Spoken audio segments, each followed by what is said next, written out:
Welcome everybody to this edition of Strong Perspective Podcast. I'm one of your hosts, Keith Armstrong, along with Jaquari and Damon Armstrong.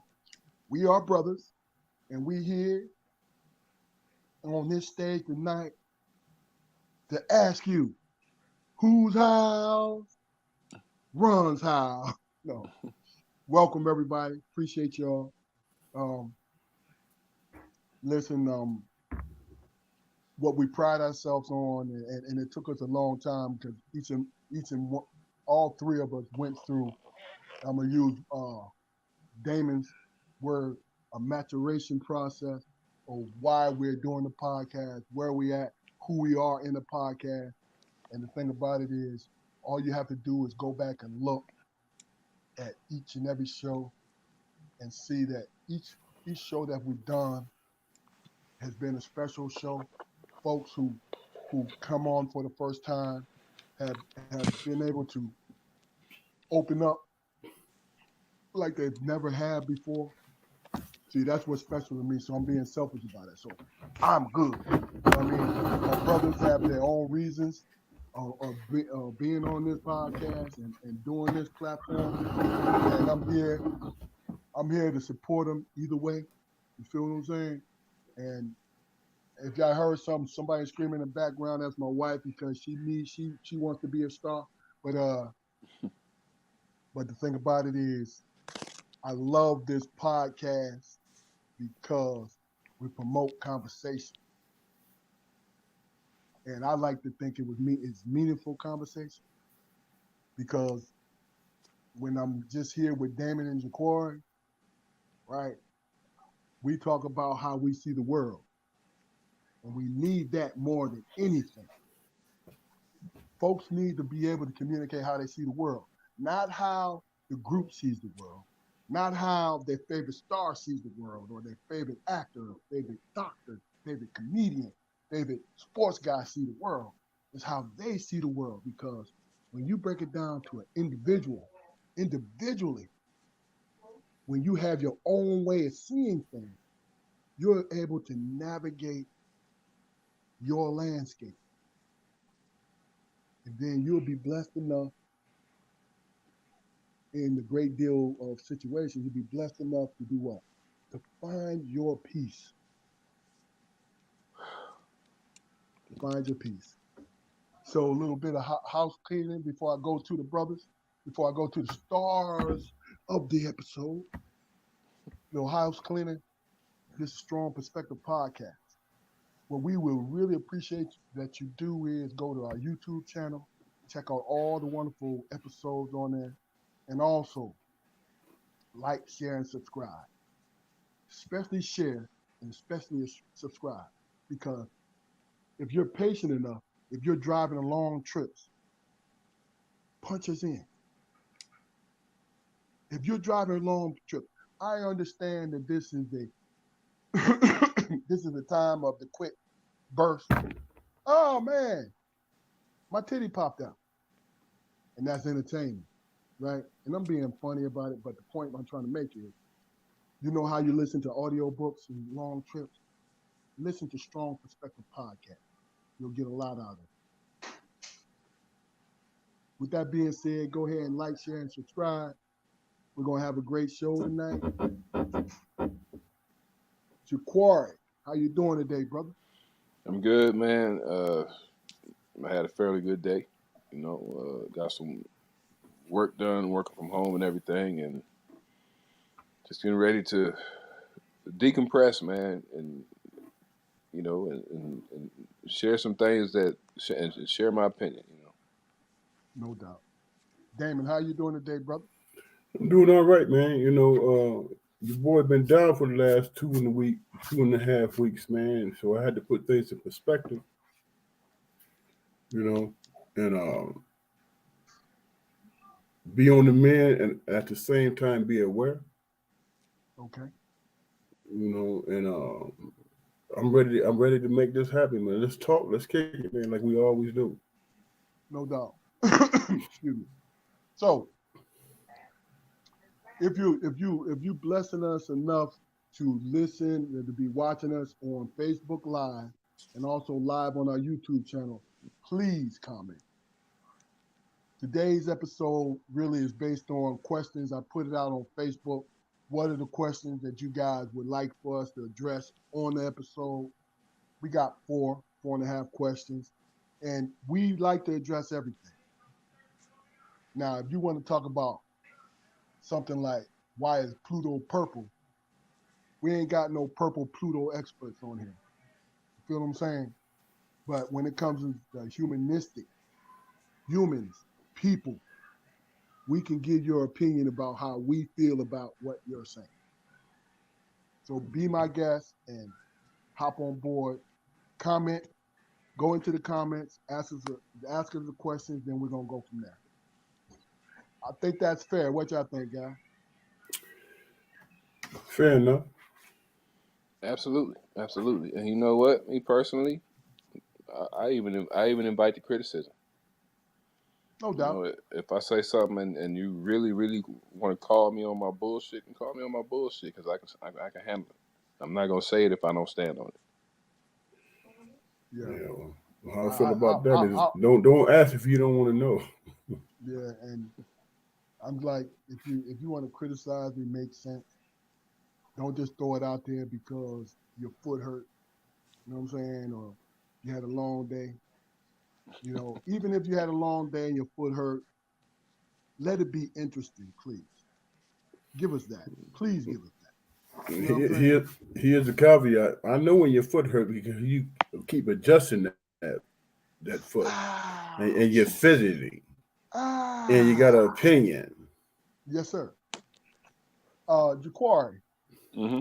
before we get into the question, last night you went to go see Dave Chappelle.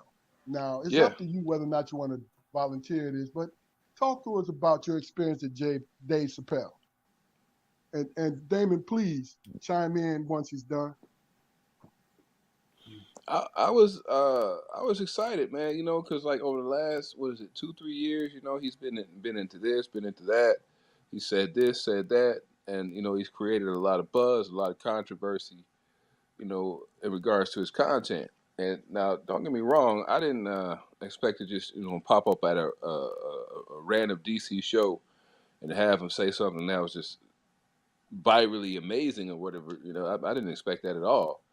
But it just, his performance in particular, it just kind of left me flat.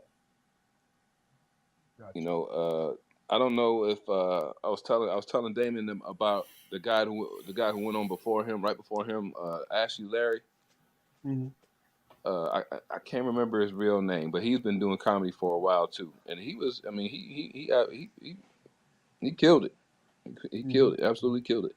The guy before him, the first guy that came on, I didn't recognize, I didn't really recognize his name. He was active, very, very entertaining, and I'm not saying that Dave wasn't entertaining.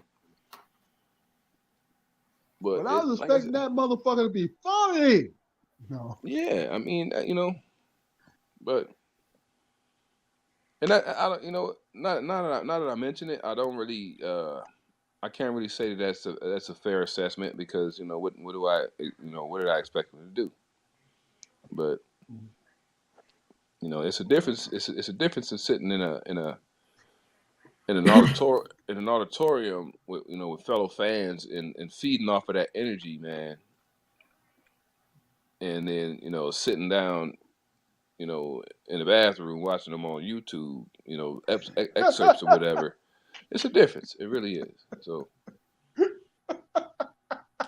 You mean he helped you with your log, huh? Damon, what you think, brother? I think, man, what I'm getting from Corey, man, is that he wanted to be entertained. I don't know if he was being political or being very opinionated.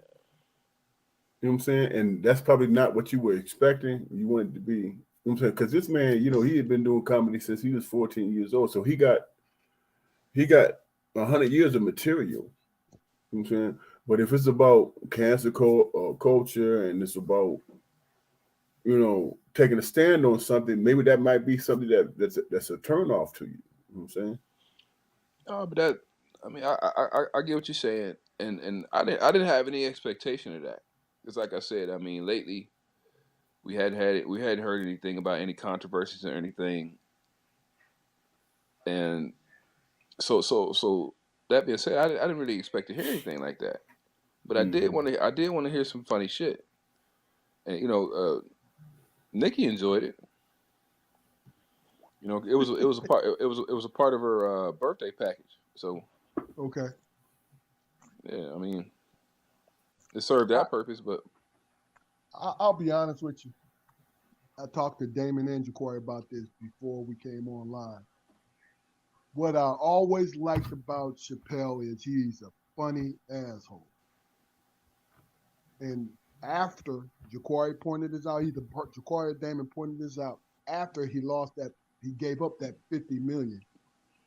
He became better at being a funny asshole. He became a great communicator. You feel what I'm saying? yeah, yeah. And I Uh, know this uh, is my opinion now. I'm not saying that should stick to him, but that's my opinion about him. So when I watch him, that's what I watch him about. Like this, I gave this up. Now this is the energy that I received from him. I gave all this up for my artistic integrity. So I need y'all to listen. And when he talked to us in a low monotone voice, and we know his history, he makes us want to listen. And he becomes, like I said, I've loved his comedy because he's always been an asshole. And he's always made that funny, right? And as he gotten older, he became a great communicator, period. he's a great advocate. He's a great advocator. I mean, because even with him walking away from the 50 million and all that, and taking that 10 year hiatus, and Yeah. coming back and everything, that was and ultimately, yeah, this is his job, this is his livelihood, but at the end of the day, all that stuff was for him. It wasn't like he was out, trying to make a better way for black people. Well, It I didn't mean, say it. Yeah, it I agree. didn't it? I Yeah, agree. I mean, What you think, Damon? even You agree with that? I don't think that was his goal per se. I think his goal was to be able to speak his mind and have an opinion and not be canceled. Good point. You know what I'm But saying? that's what I'm saying. The only entertainers can be canceled. Human But beings can't be canceled. here's the thing. Here's the thing. If he take on that challenge, then he gonna have adversity coming from all different directions. You know what I'm saying? And what's left is entertaining a crowd that's in the venue that you're at. You know what I'm saying? Everybody's not there for the political stuff. You know what I'm saying? They want to laugh, have a good time. Like my brother Jacoy said, I took my wife out. It was a part of her birthday package, and we want to laugh and have a good time. We don't want to hear about the things that your opinion about the political stuff. We don't want to hear that because we have our own opinions. You know what I'm saying? We respect your bravery, and not caring about being canceled. But when the person is paying good money, you know what I'm saying, the expectation is to laugh and have a good time, you know what I'm saying, and have a good memory. You know what I'm Yeah. saying? You'll get up there and smoke a cigarette and talk about the world events and stuff like that, and nobody's laughing because you're on your soapbox. And that he was doing the comedy that he's successful at right now is what he is doing after he came from South Africa. Like when he started just doing regular stand up, right? What we see now, this is what he was doing, and he was not receiving the same accolades that he's doing now. It's just after Netflix, and he gained momentum, like he wasn't stopping, right? The last both you guys give me 2 last quick comments. Then we're gonna go to K. I don't know if y'all seen KJ's comments, but I want you guys to address them. Yeah, I was just reading that. Jaquari. You know, I've been to comedy shows before, you know, and I was definitely entertained. And I guess I don't know what it was. I guess his demeanor and his delivery and his subject matters or whatever kind of came off as not that he wasn't trying or anything, like, but he was just trying, you know, just trying to hang out. You know, give me something with a punchline, man. You know, I can't deal with a goddamn 15-minute, you know, setup for you know, for a really good punchline. I just want to laugh. Yeah. Yeah, I just want to be there and be, you know, and laugh and be entertained and shit. I mean, that, you know, shit. If I want to think and be conscious, I'll read a fucking book. I got books. Like, Damon. Yeah, and 100 people with an opinion about it, huh? Yes, sir. Damon, go ahead. For me, man, I just let a person do what they do. You know what I'm saying? If they have an agenda, and I'm able to understand where they're coming from, then I'm not offended so much. But if I spend money like my brother did, then, you know, I have an opinion about it. I totally get that. Yeah. I totally get that. You know what I'm saying? You know what I'm saying? If you're on your soapbox and you come in and you got people that's in the venue wanting to be entertained and you crying about being canceled. Yeah. You know what I'm saying? Then you are being selfish. Gotcha. Yeah, that whole crusade was self-directed. I mean, it's. I mean, and that's his right. That's entirely his right. To me, comedians and actors are some of the most intelligent people when it comes to manipulation of people. Mm-hmm. I think actors are chameleons. That's why I call them intelligent. They can take on a role and become something. Comedians can feel the energy of the crowd. Great comedians I'm talking about can feel the energy of the crowd and convince these people that they are funny. That takes a high amount of intelligence to me. I agree. Damon, I'm going to read this, and I need you and Jaquari to chime in. Hey, friend of the show, our boy, What's KJ going on, Jones, brother? West Coast brother, New York, East Coast, West Coast brother. That's what he is. Originated in New York, the man, and he's out West Coast doing his thing. This is KJ. KJ says, how do y'all feel about young people ages 19 through 30, black, white, Asian, and whatever?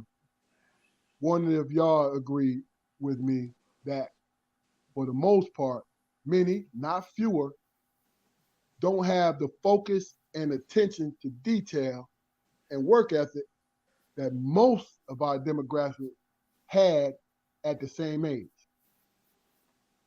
They want everything, but don't want to put the work and earn.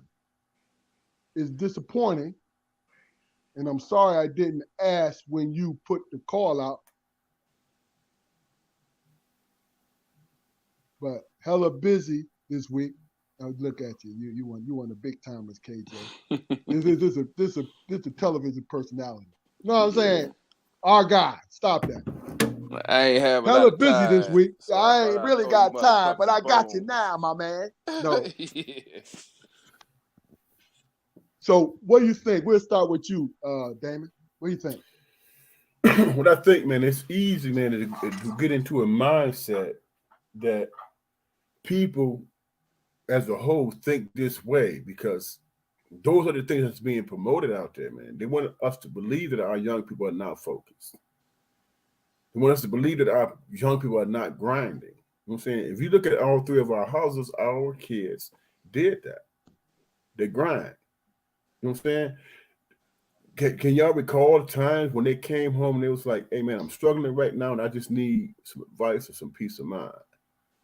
That's not paying attention. Gotcha. That's focusing on their life and making things happen. Now, is there a certain segment out there in the population that feels that way? Yeah. You know what I'm saying? Do I judge them for it?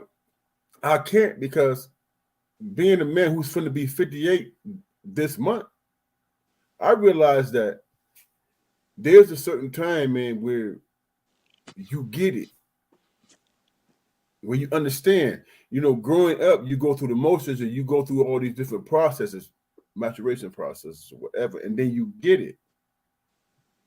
You know what I'm saying? But because how things are now, man, you are able to reach and communicate and see everything that's happening in the world, man. We are watching people who are going through their own personal struggles and making that mainstream, and it's really not. You're not gonna get it until you get into your 30s. And I think that's the message that we have to teach everybody else. You know what I'm saying? Everything else is what you go through. That's your situation. You learn from that. That's a learning stage. You know what I'm saying? With back in the ancient Egypt or whatever, you could not be a priest until you were like 36 years old. You could not preach to the people until you was in your mid 30s. Everything that happens from that point backwards, man, is just experiences that you have and the conclusions that you come to formulate an opinion and have something to stand on.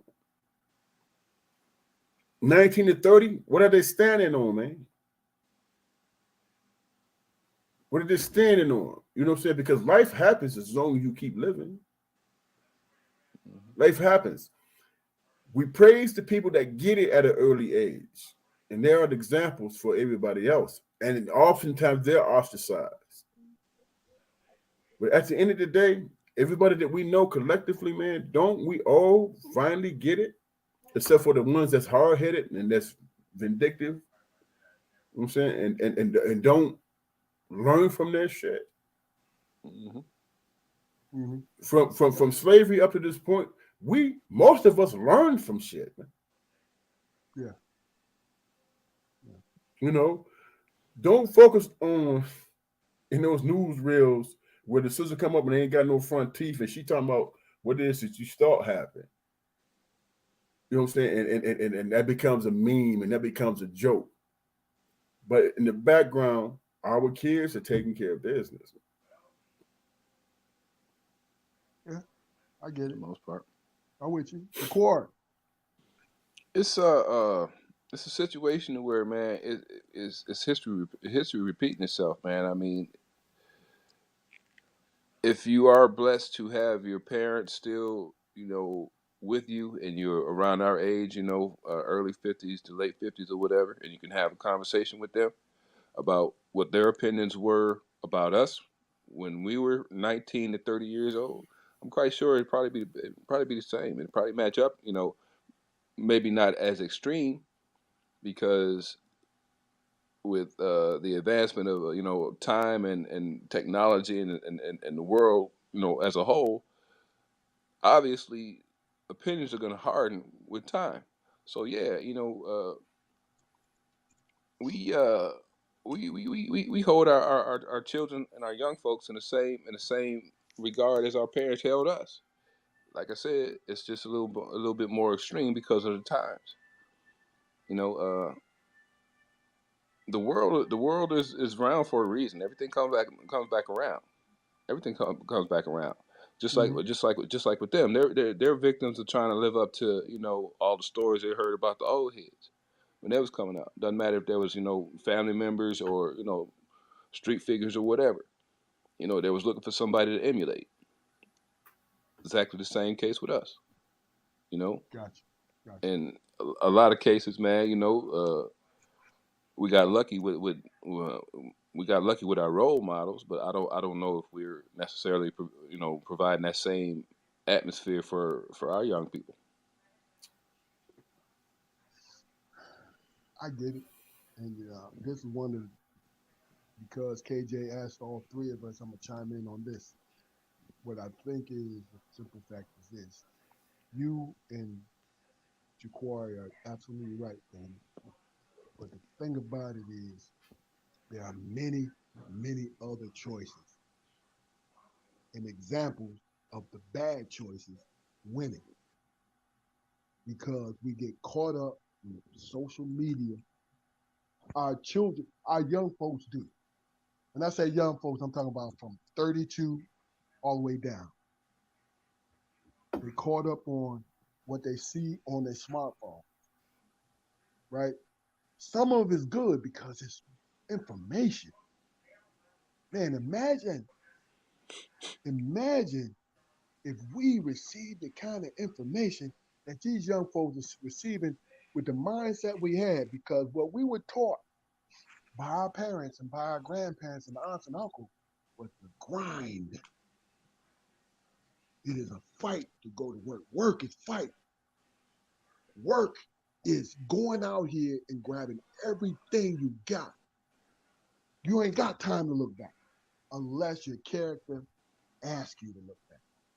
Unless that's who you are as a human being. Like, yo, I'm achieving this. Me and Damon had a conversation about our cousin, right? And as Damon was talking to me about our cousin, I said to myself, he's so worried about what Damon thinks about him that he has to prove himself to himself. You understand what I'm saying to you? Because a lot of times when we confront people about who we are, even when we're in the right, what we're doing is trying to convince ourselves. This is my opinion. We're trying to convince ourselves, right, that we are who we feel we are. I don't know if y'all getting that, but that's the truth. Absolutely. I think Like, that. Go ahead. go ahead. Go ahead, Bill. I think, man, that there's a certain aspects of a person's life that they ain't not gonna understand, man. They're not Good gonna point. get. You know what I'm saying? And then the emotions come about, and then you have a choice to either lash out or say, you know what, I don't need to touch that because it doesn't affect me. And what I need to do is focus on what I've been doing, because in that situation I see a certain amount of success. It's going to be ongoing, man. It's not going to change, man, because especially as African American, and I rarely use that word. I used to say black men, black women, but especially in that situation, man, we see that every aspect of our life is a challenge that we have to overcome on a daily basis. That's not being a victim.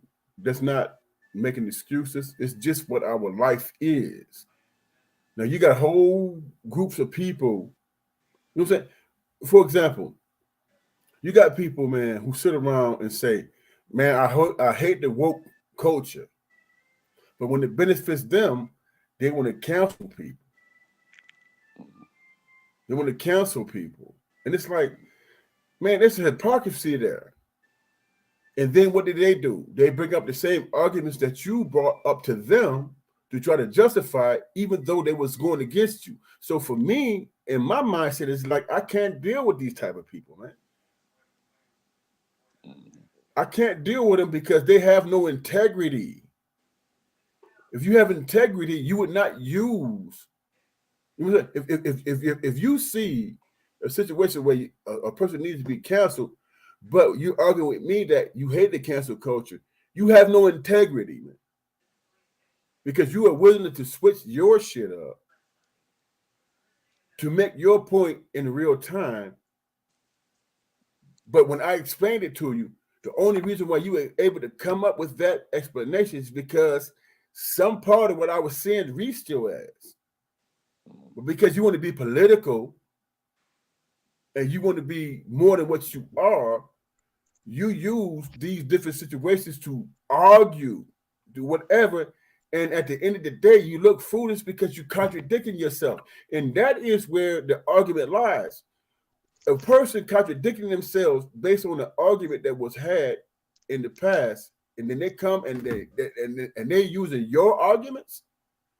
That's not a rational thinking person. There's no integrity there. You know what I'm saying? Yeah. And then they call prospective employees and say, don't hire this kid who took out loans, who struggled through college to get a degree and all that stuff. And you want to say, because they have an opinion about something, you want to cancel them, even though you are against the cancel culture. How do you deal with a person like that? Who's able to jump back and forth or use the argument that you use against them just to be right on some old weak argument. And then when you look at what's happening now, these people who have everybody's ear trying to cancel young people, our future. You have no integrity and you have no rationale in your argument, maybe because you contradict yourself every time you open your mouth up. So how do you know what I'm saying? There's no way to reconcile that situation. There's no way to reconcile it because you're dealing with irrational people.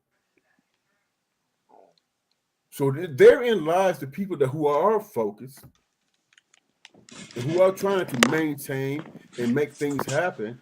You have to navigate the dumb shit, is my point. If that makes sense to you. You're on mute, bro.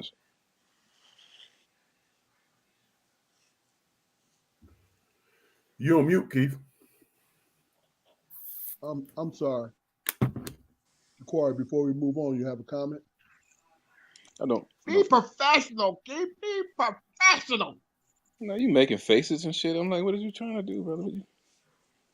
I didn't know I was on mute. That's what I'm talking about. Go ahead. No, go ahead, man. I don't have no comment. Okay. KJ has thanked both you guys for your insights, man. KJ is Appreciate a friend you, bro. of the podcast. Great brother. Man, I'm telling you. Not low-key. I was going to say low-key famous. No, he's famous. He's famous in the white world. I told you, I got there's a couple dudes I know the rest stuff that he wrote. Yeah. Yes, sir. And you know, the thing about it is I feel, and I mean this, KJ, I feel honored to know that we started from youngins. And I saw what kind of human being you were. I didn't know how great you would become. None of that. This and when it comes to my brothers and my good friends, I didn't know how great y'all would become. But what I did know is the greatness in the character. Man. I love that. I love that. Man. That is beautiful to me. When I see it every day. You know, Damon and Ja'Cory is personal to me because the three of us was always participating in the struggle. We had both our parents, but when it came to money, it was an issue. But the thing about it is the simple fact that we always were able to hold on to each other, hold on to our mother and father. And it kept us grounded as human beings. And I'm so grateful to that. And it's God's honest truth. So I'm going to let y'all, we can move on to the questions that, let me just say that I posed a question on Facebook and I asked the people that I'm friends with, if you guys have a question for us on Strong Perspective Podcast, have a question for us to address, let us know. We had 4 individuals throw some questions out there, and my brothers agreed to address these questions. Is there anything, Damon, that you want to say real quick before we move on to the questions? Now, we can get Jaquar, to you're the after question. him. We Huh? can get to the question, man. Because when you read them to me, man, it's very interesting. I think we need to address them because they send those to us for a reason. Okay, They Jaquar. want to hear our opinion. Jaquar. Let's get into it, man. Okay. So what I'm gonna do is I'm gonna give everybody the credit for the question. You know what I mean? Because I don't know. This might be the episode and it becomes viral. And I want these names to ring out. So first question I'm asking is from Ron Drick Johnson. Ron wants to know, and thank you for the question, Ron. What can we do to help the youth be successful, in your opinion? And we'll start with you, Jaquari. What can we do to help the youth be successful, in our opinion? Well, I mean, honesty, man. Honesty would be, you know, our honesty from us would take them a long way, man. I mean, just What do you mean by making. honesty? I mean, I work, and I hate to keep talking, going back to my job and everything, but that's basically what I do. I watch YouTube and work, man. That's all I do. But a lot of them would tell you, man, that they find it hard to listen to a person who hasn't been in similar situations, similar hardships. If you ain't ever been locked up before, if you ain't never had to hustle before, if you ain't never, slept in a cold house in the winter before, then I can't really. Okay, yeah, well, a lot of us have, bro. A lot of us have, and not just on one or two occasions. A lot of us have experienced real traumatic hardships throughout our lives, man. But at this point, we moved on, or we like to think that we moved on, man, and we trying to find positivity and success, in whatever whatever time we have remaining. So if I give you examples of the things that I've been through, that's me trying to find a connection, man. I'm not trying to out sorrow you, because the times are different. It's impossible to have, that's impossible. Hell, shit. When I was 17 years old, gas was what, $1.59. I And remember those days. yeah, and motherfuckers was outraged. Yeah, yeah. And I You know, still had to coast to the gas station out of gas. yeah. You know how many people I know who stopped smoking cigarettes when they started charging $2.50 a pack. Them some bitches You is like $7, $8 a pack now, man. let me say, I'm sorry to interrupt you, Jaquari. Let me say, you brought up cigarettes. Do you understand? I bought my wife 2 packs of cigarettes. I'm in the city of Philadelphia, and just 2 packs of cigarettes. Do you understand that I paid $32 for 2 packs of cigarettes? What? Bro, Somebody price gouging, man. bro, let No, me no, let no, me no, explain no, this to sir. you. Let me No, explain no, to you. no, Fluke. Fluke. No, Listen, sir. listen to what I'm saying to you. Listen No. to My what I'm joints saying cost to you. like eight Do you fifty, not 860. understand? Do you not understand that is the biggest deterrent when it comes to not smoking? Should be. I listen. I might be $1 off. I think I bought a drink, but you understand something, bro? I paid $32, so they were at least $12 a piece. Hmm. You feel what I'm saying? Now the city of Philadelphia got taxes on drinks and certain other things, right? Because they're trying to keep the city together, whatever. I get that. But it is outrageous. How it's outrageous to pay $8 for a pack of cigarettes. So I'm saying this. You know, I've been around smokers my whole life, so I'm not browbeating. You know what I'm saying? But I would be nicotine fucking free. You understand what I'm saying? I'm sorry to interrupt you, Corey. Go ahead and finish, bro. Yeah, I was just saying. I mean, it's our honesty, man, would take our kids a long way, man. And that, and like I said, man, you know, God forbid that I would ever try to get into a pissing contest with, you know, with a young person about, you know, how their hardship was no worse or no better than mine or whatever. That's not the point. The point is, like, man, like, there's connection there, man. There's connection there. You know, if we both shaking hands, man, we both got to reach our arms out. You know, that's what it boils down to. That's real. That's real. I'm gonna repeat the question to you, Damon. What can we do to help the youth be more successful? First of all, I'm not going to ignore your emotions and what you're going through. You know what I'm saying?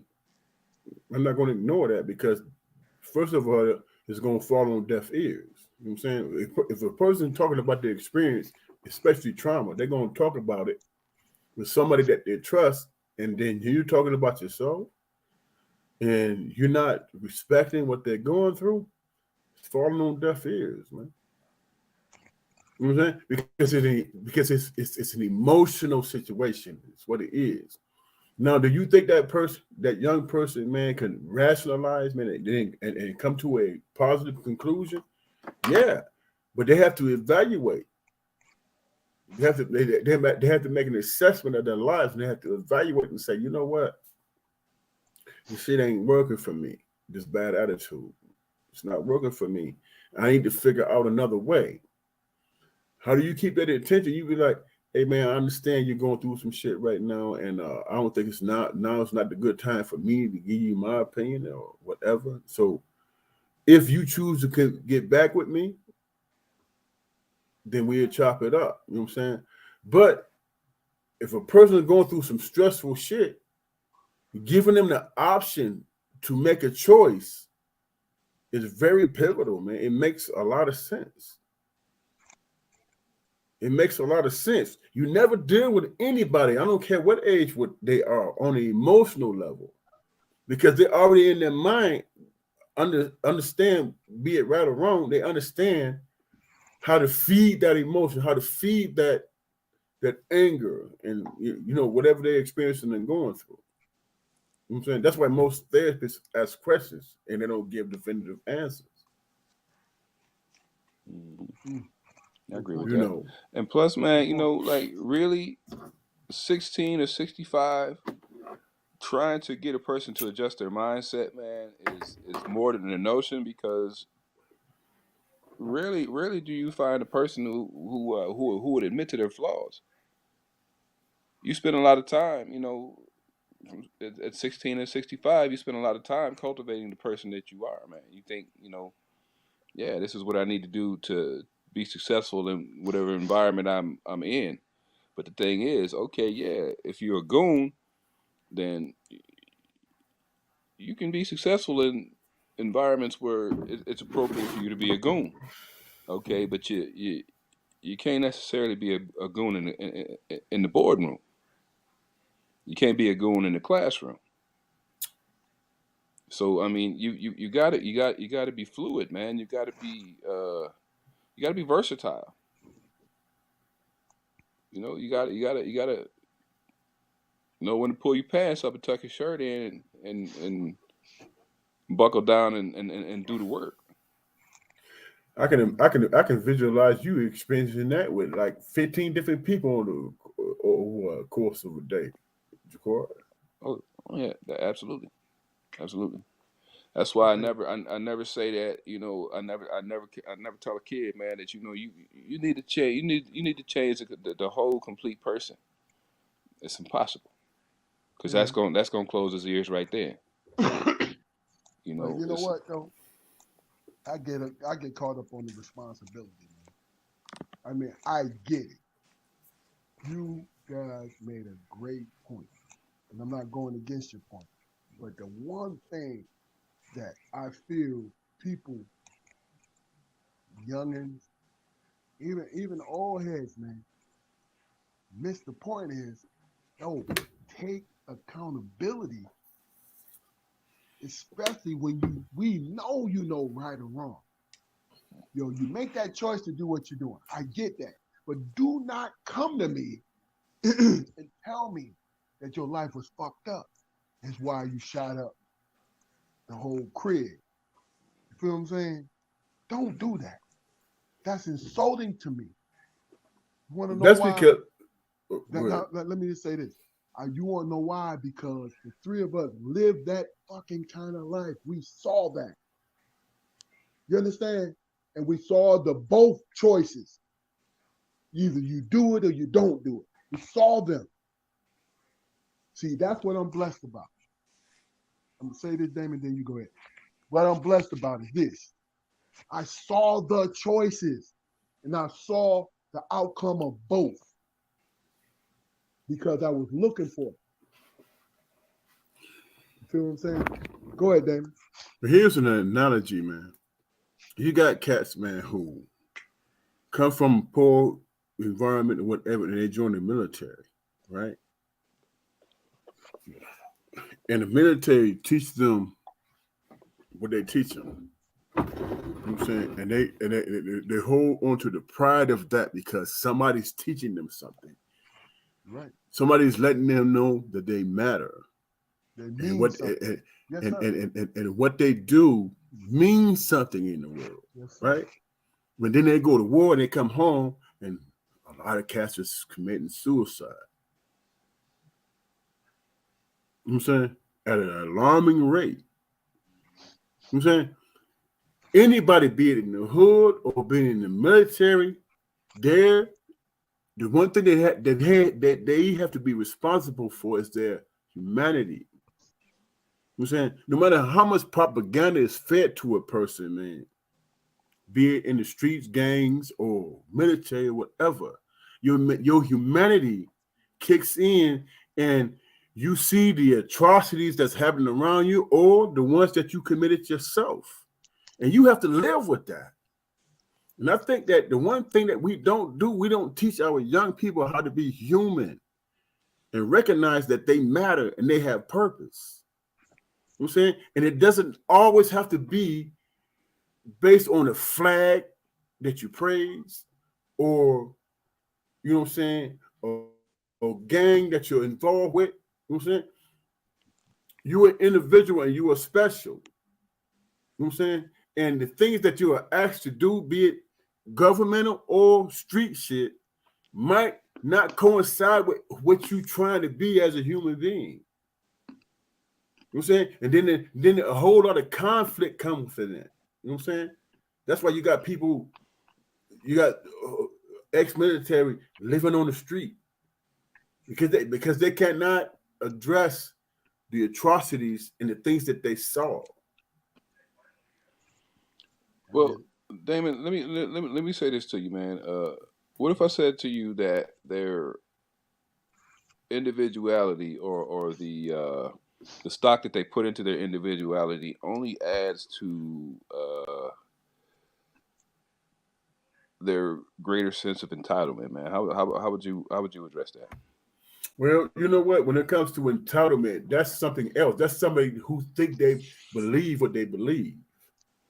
You know what I'm saying? You don't think some of that is rooted in the person's individuality? I think that's a person being guided.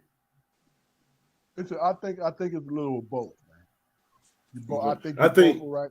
I'm just talking about my own personal. You know what I'm saying? You're getting taught that, but then it's up to the individual to really believe that shit.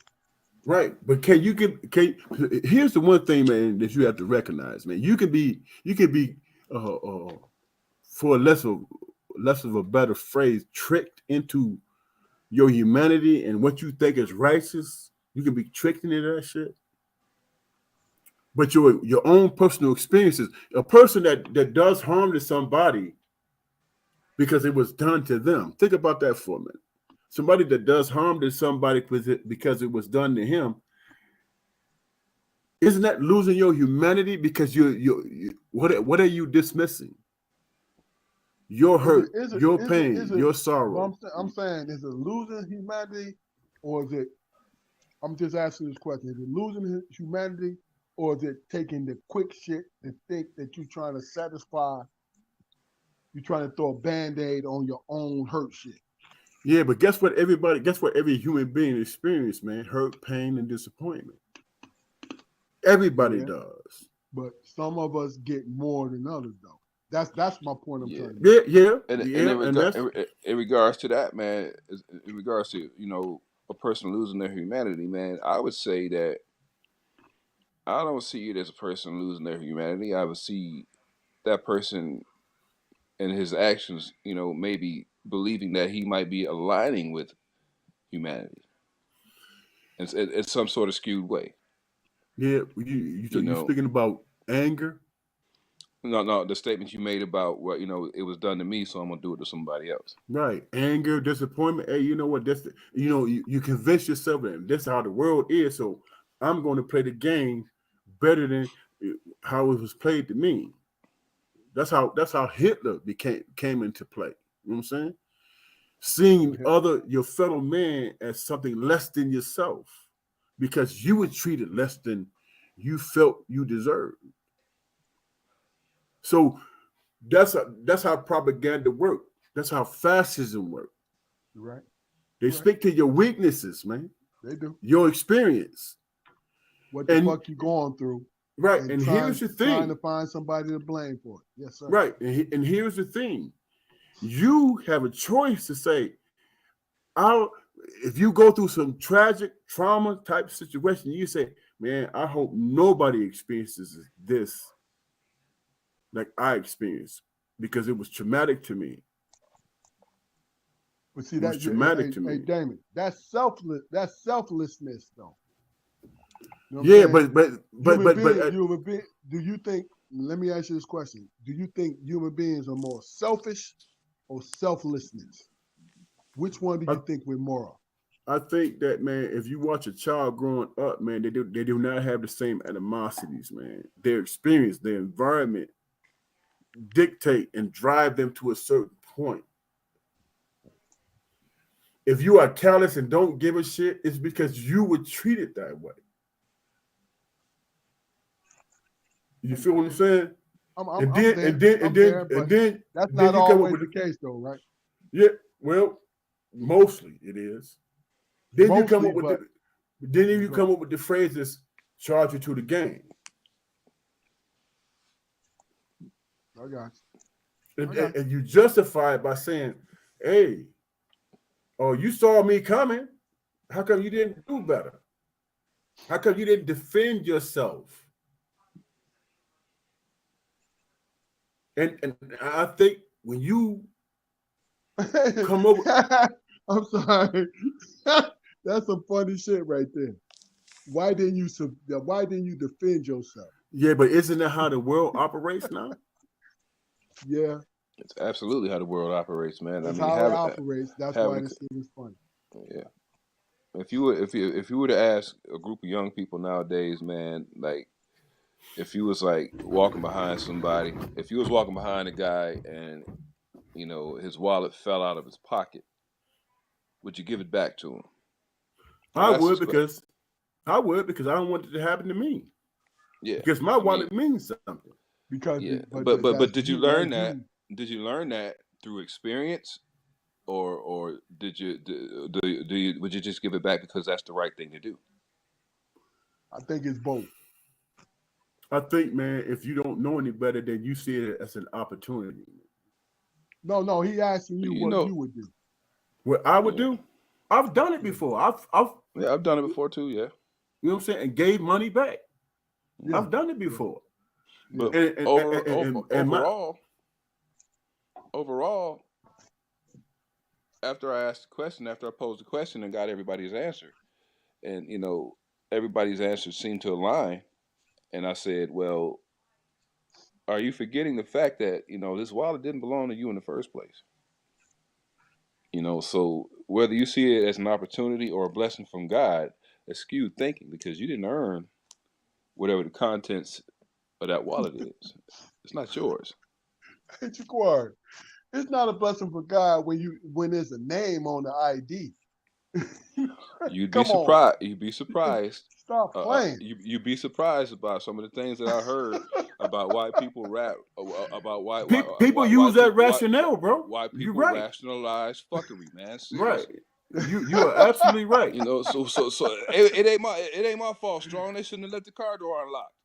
Hey What man, No, happened? I'm saying, my kids ain't had no McDonald's in a month. I found a wallet. Now they can eat McDonald's. It's like, first of all, McDonald's is bad for your ass. Number one. Why ain't you? If you found a wallet, why don't you go get some after you snap done, beans and some black eyed peas? What up, man? yeah, after you done, Damon, we're gonna go to William Scarborough. But go I'm ahead. just saying. I'm just simply saying, man, that there are very few people, man, who don't know and understand tragedy and struggle and all that stuff. They were literally making a choice to do unto others that was done unto them. Okay. All right. Real quick. You know what I mean? Real quick. I want you both to answer this because what you just said, Damon. Oh, go ahead. People will understand tragedy, right? Does that make them experts? Or does that make them human beings who really don't know how to handle the shit?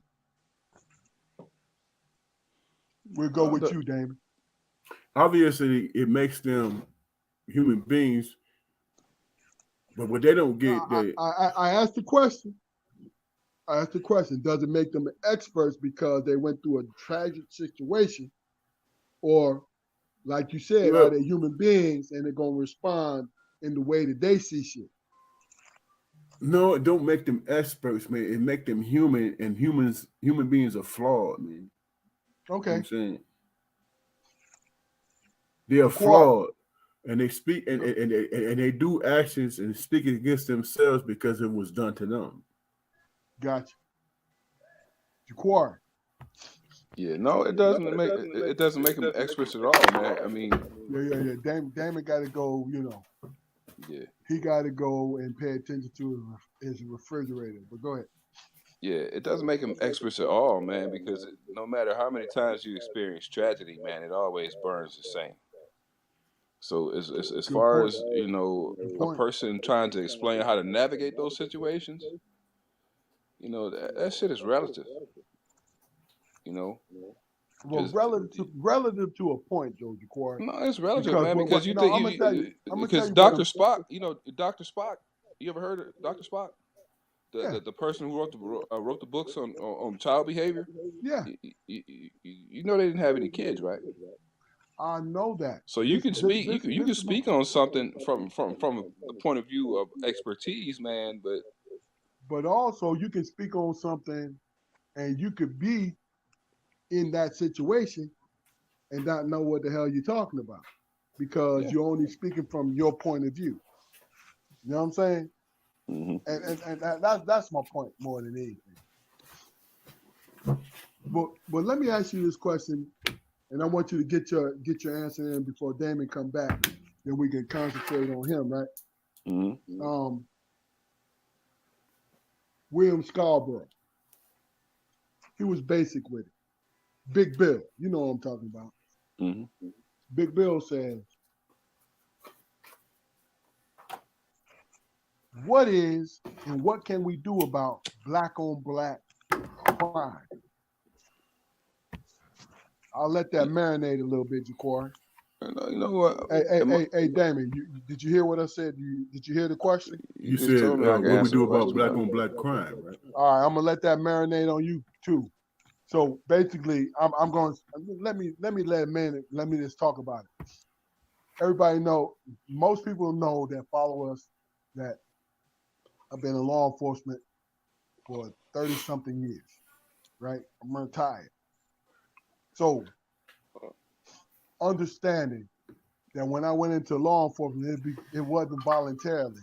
It was because I had a family that had the support, that I loved, and I had it, and this opportunity came to me. So when I looked at how things were and understanding it, I looked at it from a humanistic point of view. I am not going to let you off because you're a black man. And your history, and I'm assuming your history is this and that, right? No. I'm looking at at the degree of what you did and how you did it. You understand what I'm saying to you? Because I respect the severity of crime. Now, if you wanted to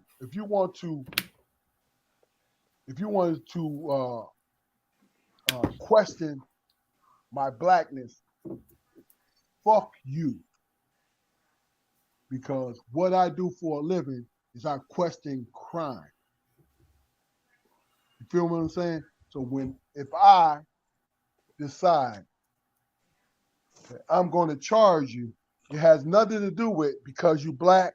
It has nothing to do with because it's a particular crime. No, it has something to do with a particular crime. But my thing is understanding my power and where I was going with it. Now I'm wandering a little bit, but I want y'all to understand what I'm saying. I want you to understand that we get caught up on black and white when it comes to black people, socialization, crime, poverty. We get caught up on it because we get conditioned to think only one way. But what I did, because I had the kind of parents that helped me to understand what it is to be a part of a community. What it is to be a part of a community. My parents taught me to understand, indirectly to understand what my job was. My job was to stop crime, to stop people from being uncomfortable by living their fucking life. Right? And that's how I lived it. Everybody who's worked with me, my brothers understand where I'm coming from. Everybody who's worked with me, where I came from. I enjoy holding people accountable for the fucked up stuff that they do. But when you start going from the lesser part of the spectrum, I'll be able to work. I was able to work with you because it's about living. It's about living. No. Let me ask you a question. What do you mean by the lesser part of the spectrum? What do you mean by that? All right, let me put it like this. I grew up off the marijuana culture that was making movies about it, man. Late 70s, early 80s. They was making movies about it. Wake and bake. All this shit, right? Now all of a sudden, you want me to lock a motherfucker up because he got a joint in the car? When I can scratch off a citation where he can come down on his own? You see what I'm saying? I saw the difference in it. You know what I mean? That's all I'm saying. You had to follow the rule of law, man. You know. I just told you what the rule of law was. I'm saying you. That's what I'm saying. There's a delicate balance, though. You know what I'm saying that you had to. I understood decide. The balance. I understood the balance. You know why? The only reason why I understood the balance was this, brother. This is what I'm saying to you. Simple fact that I understood everything that I was required to do. You understand what I'm saying to you? When you catch somebody with less than a half an ounce of weed, right? You can make the decision to arrest them people, right? I'm giving you a scenario. You can make the decision to arrest them on the spot because it's a misdemeanor but you also have the discretion to write them a citation because it's less than the amount that is a felony or not amount. Period. Now, you're putting them into the system, but you're not putting them in the system where you're taking them downtown in the handcuff when you don't have to. That's all I'm saying to you. I understood what my requirement, what I was about. I was not trying to save a motherfucker. All I was doing what was required for me to make my job easier and make the people that I dealt with smoother. Period. That's all. Now let's get back to the question. Because you weren't here, it came back to black on black crime. What's your opinion about black on black crime, man? Well, based on everything that you said, do y'all hear echo, man? Bro, we're gonna deal with it. But look, do you have your earphones plugged in? Yeah, I don't know what the hell happened. But look, as long as y'all understand, hear me. Listen what I'm saying to you. We can hear you. We can understand. Give us your opinion, because that's all I'm interested in. Here's the thing, man, that I struggle with, man. Based on everything that you just said, man, you're doing a job and you're doing it as pertains to what's required of you and get home safe to your family. I totally get all that. The problem lies when you see other people who are not treated the same way. You see what I'm saying? They're not held to the same standard, and therein lies the problem. Now, if you stop somebody and they got weed in the car, you're going to follow protocol, right? But does that include everybody? Somebody, everybody. That was okay. me. How many people? Anybody else? It had to do with me. Well, that's you holding integrity on your job, man, and being consistent. Okay. That's what that is, and that's you. I'm saying you was built for that. But when you see somebody else that don't look like you being treated different, you know what I'm saying? Therein lies the problem. That's what people say. Well, hold on, man. This man got stopped with the same amount of stuff, and he has to go through this process and all that stuff. But this person who don't look like him get a pass. Let me interrupt you just for a quick second. I want your response. First and foremost, what I believe in is the fact that if you there's no transparent houses built in this country. Meaning there's no glass houses, right? So you can sit in your house and you can smoke a pound of fucking weed if you want to, right? And get on the road if you can do it, if you can traverse getting on the road. I see what you're saying. You understand what I'm saying to you? You're responsible for your actions. And here's the thing. It's been many times that I've stopped people. Like, yo, you smell like loud. I was parked 50 feet from you, and I smelled nothing but loud marijuana. Right? Yo, where you coming from? I'm coming from the house. Come on, man. Are you kidding me? So you telling me that you couldn't take the 5 minutes to smoke this shit before you got in your car?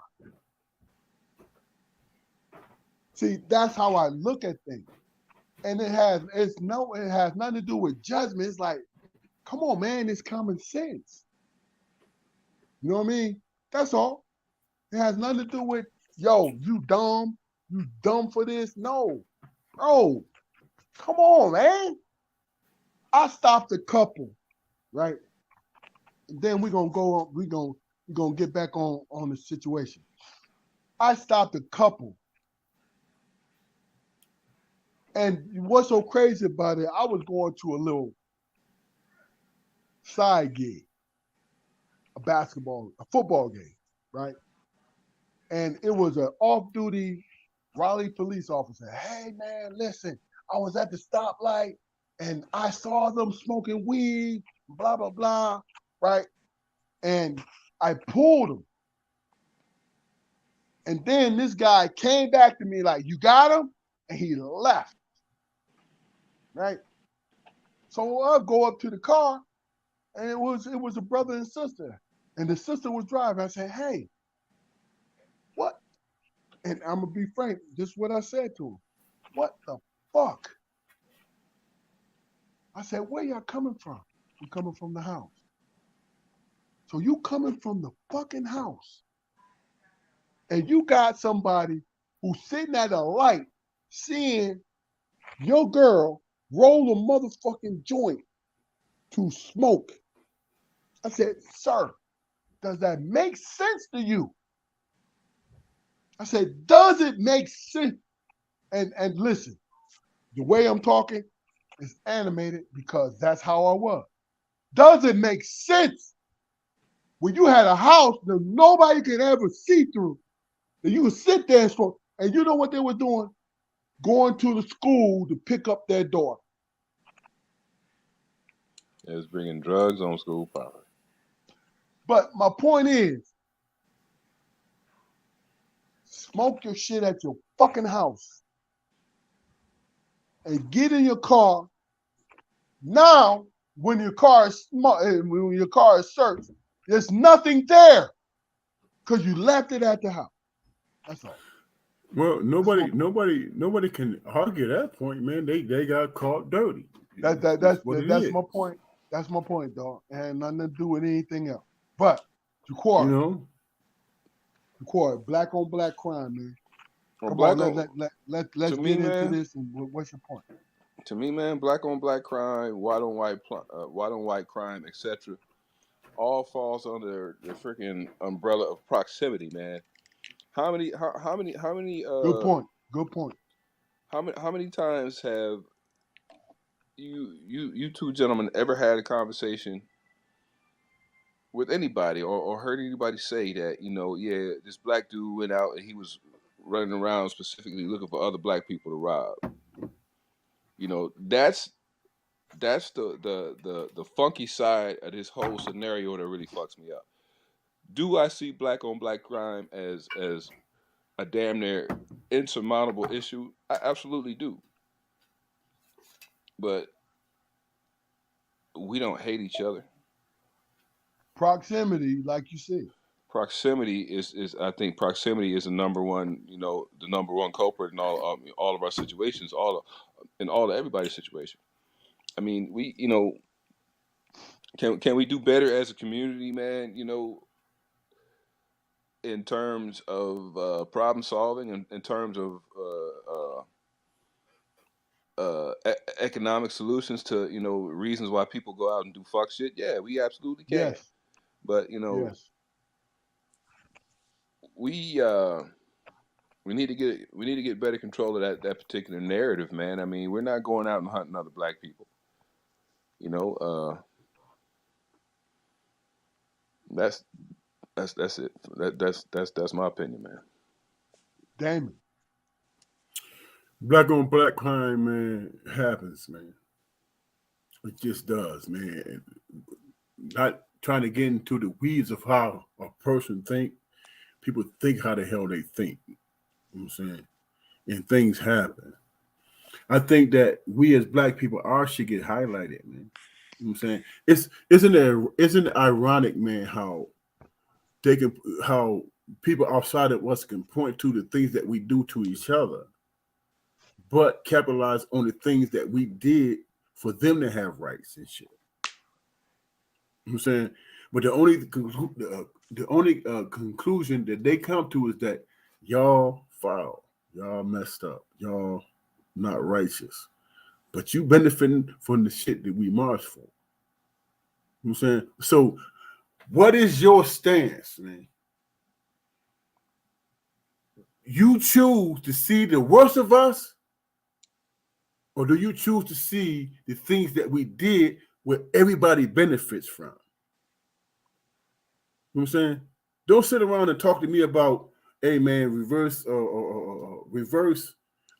discrimination, but your wife is benefiting from the marches that we did, that our ancestors and our mothers and fathers and uncles or whatever dealt with. You benefiting from it, but you want to label. Why is that? Why do you come to that conclusion? It's because it's not predicated on you seeing our righteousness. It's predicated on, you know what?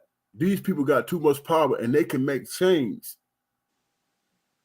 But because what it is that we believe about ourselves, we have to make sure we can judge somebody that's less than us. That's insecurity.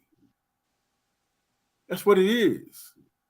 You know what I'm saying? With this whole Palestine-Israel thing, people trying not to get canceled, they don't want to speak about it, all that stuff. And you know what I say? You know what I think, what I believe? Y'all deal with that shit, man, so we can deal with the Congo, with the Congolese. You know what I'm saying? Because y'all talking about 14, 15, 16,000 people being killed. We're talking about 4, 5, 6 million people being killed since the 90s. You know what I'm saying? So my mindset is, hey, my humanity is there. I respect and understand what a person is going through because that's our legacy. We understand what it is to be oppressed. We get it. You know what I'm saying? But when you think about it in its rationale, you think about it, you say, okay, we understand that Israel is doing what they're doing. And the Palestinians did what they did. But can y'all come to a resolution so we can focus on millions of people dying in the Congo? Can we focus on that? Because when I look at it, because of my humanity, I can sympathize with how you feel and what you're going through. But at the same time, being able to walk and chew bubblegum at the same time, what I am focused on, the people that look like me, is never going to be addressed because y'all own this. And this over here has been happening for 30 years. You know what I'm saying?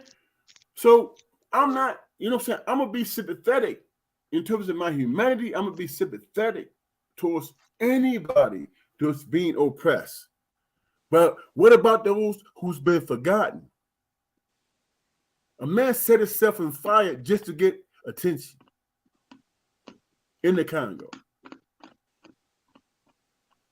And he did that because he saw the attention that the Palestinians was getting. He was like, what about us? Well, in my despair and whatever, I'm going to set myself on fire just so somebody will pay attention to it. You know what I'm saying? So me as a black person, as an so-called African American, you ask me, man, well, what do you think about this? Man, can y'all come to a resolution, man, so we can put a finger on things that's important to me, that makes sense? Because I see a certain segment in this world that's being manipulated, destroyed, all those things. And a man has to set himself on fire just to say, hey, man, I'm not trying to take over y'all stuff. I'm not trying to be any of this, man, but I'm going to burn myself alive, man, so y'all can at least think about it. Okay. So, Quarry. I answer first. I got it, but I thought you had a rebuttal. Mm. Okay. Let us do this. Damon threw in the Palestinian thing. Do you have anything that you have to say about Israel and Palestine's accord? I don't. Okay. So let's take it to Malika Harris. Now, the last thing had to do with Danny Brown Jr., our cousin, young man, about his thing, friend of the show. So that was the last thing, Israel and Palestine.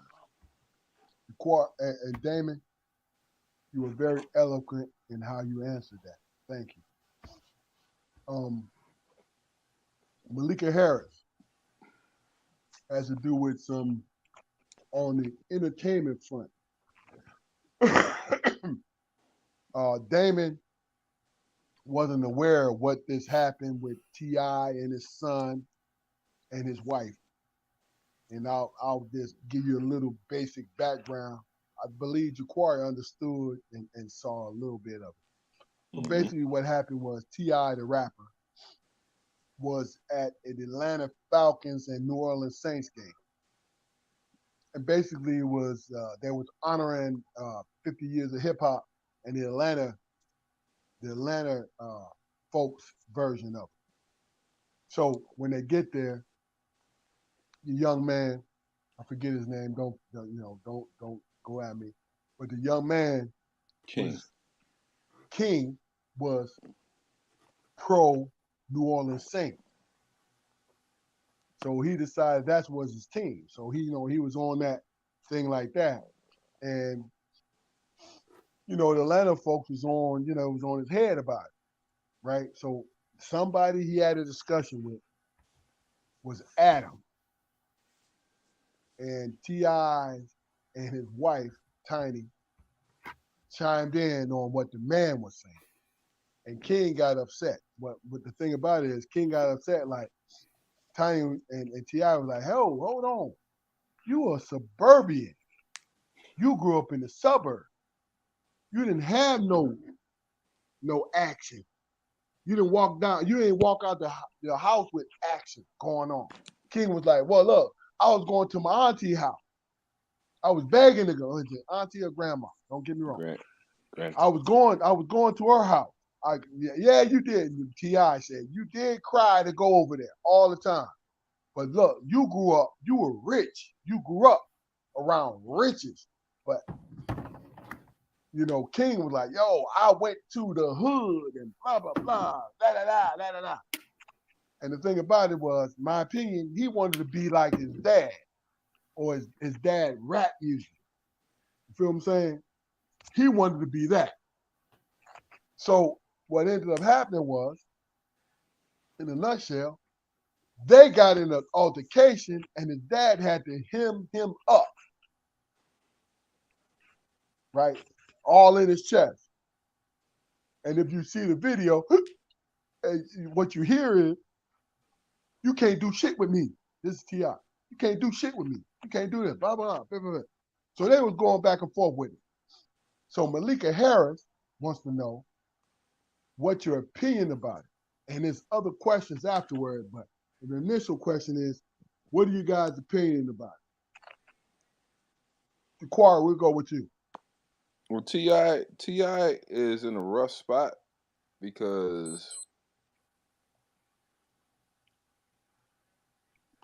he's in a rough spot because it's national. It's I don't know if it's national television, but it's social media. Everybody's seeing what was going on and everything, and situations like that.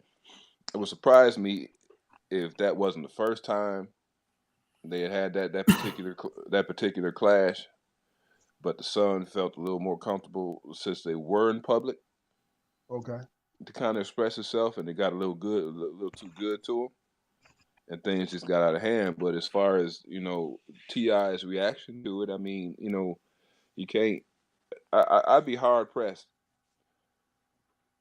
I think you'd be hard pressed to show me an example of a son who don't at some point press his dad. I mean, It happens, don't it? it definitely does. happens. It definitely It happens. does. You know, as far as him putting his hands on him, I mean, you know, you start pissing on trees, you got to be able to protect those trees too. No doubt. You know, so No doubt. I mean, Damon. I don't feel he did anything wrong. No doubt. Damon. What the hell was T.I. supposed to do, man? Good point. What was he supposed to do? He tried to reel him back in several times. That I heard. I've seen it. He tried to pull him back. He tried. There's no doubt. A man recognized that, man. You know what I'm saying? I understand that, you know, the embarrassment and whatever, man. You know, I like T.I. man, because the reason why I like T.I. is because he exposed himself, man. You know what I'm saying? He let the world into his family. What his son did, man, I wish it was private,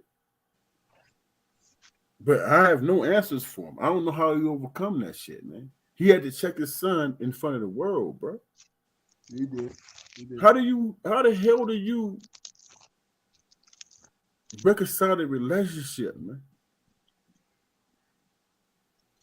I think what How helps you do him that? is what You helps feel him is what helps him is his son is spoiled. So he depends a lot on T.I. and his wife money. But go ahead. Bro, man, the one thing, man, that should never happen, man, is that you expose your personal family like that. That's real. You know what I'm saying? I agree. How do you bounce back from that? You can't. You know what I'm saying? Because people are going to think how they think and how they feel. You know what I'm saying? And it's going to be on both sides of it. It's going to be on both sides of it. His son, man, his son needs therapy, man. You don't expose your daddy like that. You don't. You do that in private, and that's man to man shit. And then you try to reconcile and deal with it in that situation, in that vein, man. But in front of the world, that young man, no, people can tell me I'm right or wrong or whatever, but that young man should never have to challenge his daddy, man, in front of the fucking world, bro. Excuse my language. Ever. I agree with you, man. I mean, just off the simple fact that hell, what was it? 4, 5, 6 months ago, he bumping heads. T.I. bumping heads with Lil Boosie, about I don't know, bro. Who was that? About his son. Yeah. Yeah, Lil Boosie, hell, and Charleston White about his son. Yeah. T.I. he went to bat for his son. He stood for his son. Did. Everybody was asking why, what's up with the parenting? Why he don't check his son? You know, he talking to grown men like that. That young man was 18. I don't know. Well, I imagine he's 18 now, but he made moves like he was a grown man when all that stuff happened. And he didn't say any, he argued and went back and forth, and said slick shit to him. But as far as defense, T.I. stepped up to defend his son. He did. You know why? With no questions. His son, T.I. stepped up to defend his son because his son did not understand the repercussions. It has nothing to do with the likes and followings or whatever the fuck they was talking about. He has to deal with that shit now. Absolutely. How the hell, man? That is so fucked up, man. And I'm not saying that in judgment. I'm saying that because a man and his son should never have to deal with that type of situation as it transpired, as it happened. Not in public at all. At all, dog. No matter what conclusion they come to, they can agree to disagree. Yeah. But dude, I cannot imagine my son feeling comfortable enough to front me off like that, dude, even if I'm wrong. Yeah. You know what I'm saying? Because guess what? Whatever he's trying to prove is it going to affect him? That's real. My overall point is, hell, like as you said, Damon, even if I am wrong, the simple fact that, I stood with him through what probably had to be the roughest time in his life Yes, up to this sir. point, Yes, sir. I kind of expect the same loyalty. Now, who's it going to be hard?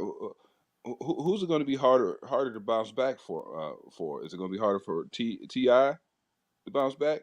I don't see any tarnish on him. I don't see any. I don't see. You don't see No, how it affects T.I.? not no.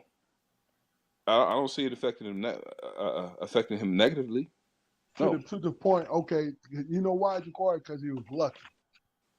He was lucky because the majority of motherfuckers who was watching that shit, they was on that father-son shit. You know what I'm saying? But see, the thing about it is T.I. raised that boy. He raised them to be a certain way. And that is the key point, bro. And he raised them to be a certain way.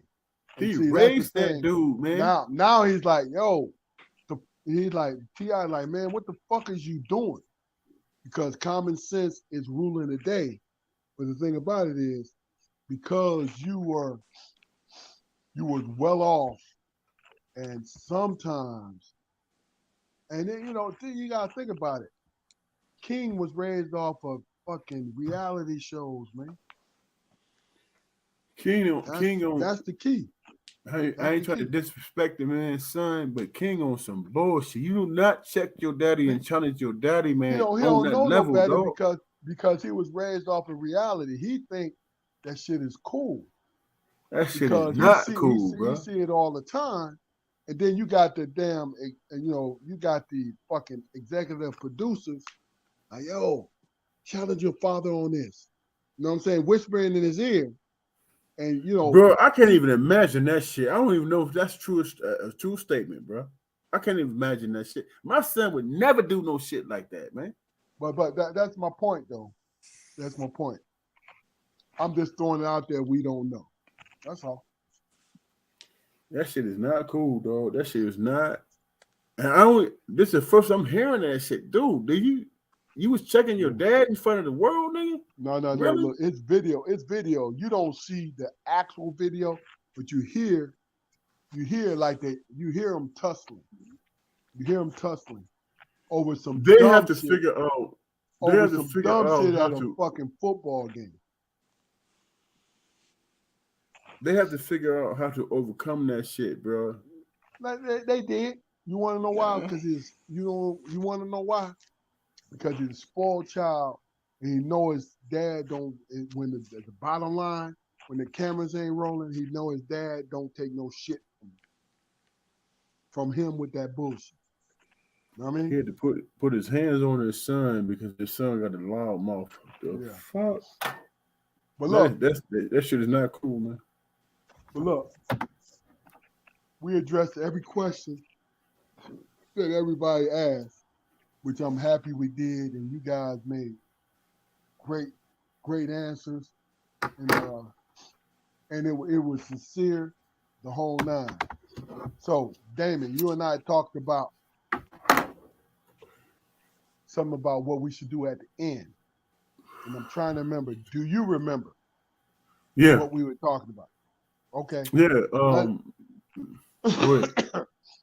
No, go ahead, man. I'm listening. It's all about asking the question, man. Things that matter. Asking the question. Yeah. Right. Elaborate what you mean by asking the question. What I mean by that is, man, as it pertains to T.I. or the Palestinians or whoever, man, it's not about canceling ourselves, but if you have a legitimate question to ask, I think it's okay to be able to do that. You know what I'm saying? I spoke to y'all in my little segment about the Palestinians and the Israelis. They can't cancel me because my humanity speaks to both sides of the situation. It just does. And here is the thing that matters most. The reason why I am able to see both sides of Israelis and Palestinians because the Congo and the Congolese losing millions of people. Where do you find your humanity, man? Collective destruction of a people. How do you get to the point where you're comfortable with that? And when you look over the whole landscape of the world that we live in, man, there are people who are being subject to genocide. And we choose to ignore. We only choose to pay attention to the things that we feel that matters, man. But when it comes to humanity, what matters, man, is if you look at the Congolese or the Congo,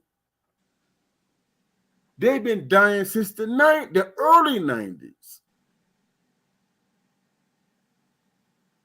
And it's being ignored.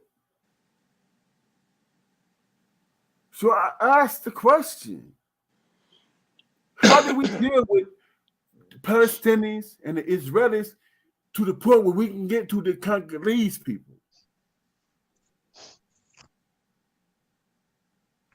It's not me making a choice or picking a side. I want y'all to deal with y'all conflict, what y'all deem important, so we can get to the point where I see where the attention is needed. Let's deal with that. Okay. I'm not questioning you and what you decide. Make a decision so we can get to these people in the Congo. All right, so and we deal with humanity. So Ja'Cory, what I was talking about, Damon brought up a great concept, is to ask a question of our listeners as we exit. You see what I'm saying? You understand what I'm talking about? So do you have a question that you want to throw out there into the next episode for our listeners before we step out of here? Damon's had to do a lot with the Palestinians and the Israelis. Mm-hmm. Well, in regards to Bill's question, I mean, I'd really like our listeners to honestly give their input on what they would do to address black on black crime. You know, I mean, there's a lot of times where, you know, people, you know, align with, you know, societal opinions about law and order or whatever, but there's also those times where, you know, especially, you know, we as a black community believe that a motherfucker deserves to be face punched. Okay. You know, motherfuckers deserve the bad shit that happens to them. You know, can you exist in a space where you have those opinions? You know, where we do need to do better as a community to keep each other safe, but when a motherfucker needs to be handled, he needs to be handled. How can you operate with those two mindsets at the same time? No doubt. Okay. Okay, my question is, and it chimes into what Ja'Cory, both you guys are saying. How much are we willing to give up as individuals for change in our community? How much are we willing to give up as individuals for change in our community? And that's basically what I have. We on the second half of on an hour. I think that this is a great episode, guys. I'm gonna ask you guys to give us your last thoughts before we move on and put this in the can. We're gonna start with you, Damon. You can't dismiss, man, a person of my age, man. I see things, man. What I struggle with is how to differentiate between what really matters. And what matters to me is humanity, man. One thing does not overshadow the other. If you're about humanity, be about the humanity over the whole globe. You don't send billions of dollars in this space because it benefits you, because you want to be present in that situation. If you're about humanity, you know what I'm saying, you figure out how to, you know what I'm saying, make things what we aspire as Americans: democracy, freedom, all that stuff. People having the ability to eat, feed their children. It is a fucking atrocity. Excuse my language, but this is an atrocity for a woman in the Sudan to walk 100 miles just to give her child aid. And you choose to dismiss that because it doesn't fall into your political spectrum or whatever. If you're about humanity, then be about that. And you deal with it where it lies, where it is. Being at war, giving aid to a country that is at war, it's an easy thing to do because we got all these arsenals, man, how to kill a motherfucker. But how do you get the respect and the love from the world, man?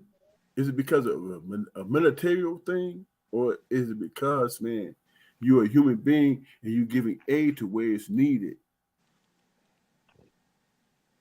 And there are conflicts that's been happening that's been longer than the Israeli-Palestinian shit. And people are dying and setting themselves on fire just to get attention. And people being exploited. Don't